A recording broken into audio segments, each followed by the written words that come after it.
warahmatullahi wabarakatuh. Perkenalkan, nama saya Rahmawati Ali. Saya dari kelas D Akuntansi semester 3. Di sini saya akan menjelaskan sedikit tentang riba, gharar, dan masyad dalam Islam. Yang pertama, riba. Definisi riba. Riba secara bahasa bermakna ziyadah atau tambahan. Adapun menurut istilah teknis riba berarti pengambilan tambahan dari harta pokok atau modal secara batil. Wahbah Az-Juhaili menjelaskan bahwa menurut Imam Hambali, riba adalah tambahan pada suatu yang dikhususkan. Abu Hanifah mendefinisikan riba sebagai melebihkan harta dalam suatu transaksi tanpa pengganti atau imbalan.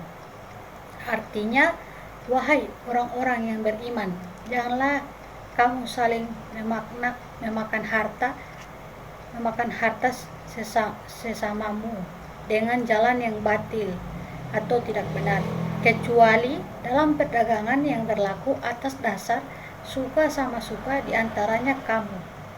Dan janganlah kamu membunuh dirimu, sesungguhnya Allah adalah penyayang padamu. Quran Surat An-Nisa ayat 4-9. Yang selanjutnya yaitu ada beberapa unsur penting yang terdapat dalam riba, yaitu yang ditambahkan dalam pokok pinjaman bedanya tambahan menurut jangka waktu dan jumlah pembayaran tambahan berdasarkan persyaratan yang telah disepakati. Ada dua bentuk riba yang berkembang sejak permulaan Islam, yaitu yang pertama nasiah dan riba fadhi. Riba nasiah berkaitan dengan penangguhan waktu yang diberikan kepada pengutang untuk membayar kembali utang dengan memberikan tambahan atau premi. Jadi riba bentuk ini mengacu pada bunga pada utang. Adapun riba fadhil selalu terjadi dalam transaksi antara pembeli dan penjual, yang artinya sebagai kelebihan pinjaman yang dibayar dalam segala jenis berbentuknya pembayaran tambahan oleh peminjam kepada kredit dalam bentuk penukaran barang yang jenisnya sama. Yang selanjutnya yaitu sejarah riba. Para pakar sejarah pemikiran ekonomi menyimpulkan kegiatan bisnis dengan sistem bunga telah ada sejak tahun 2500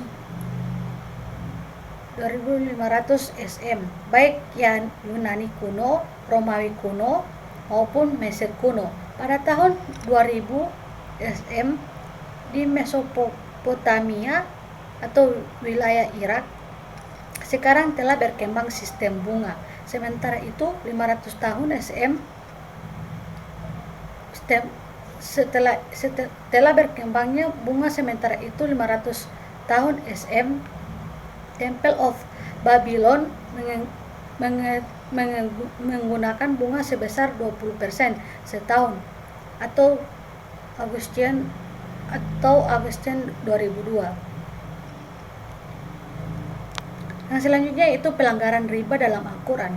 Dalam surat Ar-Rum ayat 39 artinya, dan sesuatu riba tambahan yang kamu berikan agar harta manusia bertambah, maka tidak berkah dalam pandangan Allah, dan apa yang kamu berikan berupa zakat yang kamu maksudkan untuk memperoleh keridhaan Allah, maka itulah orang-orang yang melipat ganda atau pahalanya.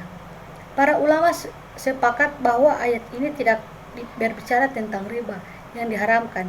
Surat An-Nisa ayat 161 artinya, dan karena mereka menjalankan riba padahal sungguh mereka telah dilarang darinya, dan karena memakan harta orang dengan cara tidak sah atau batil, dan kami sediakan untuk orang-orang kafir, diantaranya mereka itu siksa yang pedih.